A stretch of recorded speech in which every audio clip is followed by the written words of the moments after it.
যোৱা পৰহি যি বৰ্বৰতা ঘটনা এই স্থানতে হৈছিল, যি নাবালিকাক যি ধৰ্ষণ কৰিছিল, আজি যি তাফাজুল পুলিচ বিষয়া পুলিচ প্ৰশাসনে যি তাক এৰেষ্ট কৰিছিল, আজি তেওঁ সোধপোছৰ কাৰণে তেওঁ গাঁৱলৈ তেওঁক আনিছিল আৰু দুজন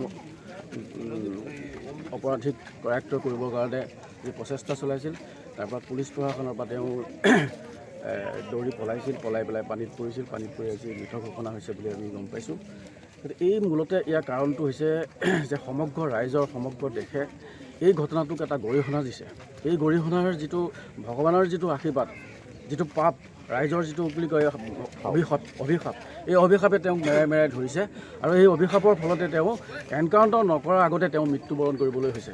গতিকে ৰাইজৰ অভিশাপ বহুত সাংঘাতিক। গতিকে কোনো অপৰাধীয়ে ৰাইজৰ কাঠগড়াৰ পৰা কোনো অপৰাধীয়ে সাৰি যাব নোৱাৰে, সেইটোকে আজি প্ৰমাণিত কৰিলে। তফাজুল হাছানৰ ঘৰ ক'ত কোম্পানী? তেখেতৰ ঘৰ বৰবেটী, অনুমান বৰবেটীত সেই সমীপতে হ'ব পাৰে।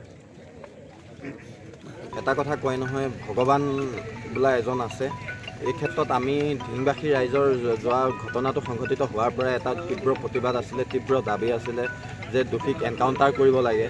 কিন্তু আৰক্ষীয়ে এনকাউণ্টাৰ নকৰিলেও তাৰ ফল আৰক্ষীৰ সন্মুখতে তেওঁ নিজে পানীত জঁপিয়াই যিধৰণে মৃত্যুবৰণ কৰিলে, ইয়াক লৈ ধিংবাসী ৰাইজ সুখী।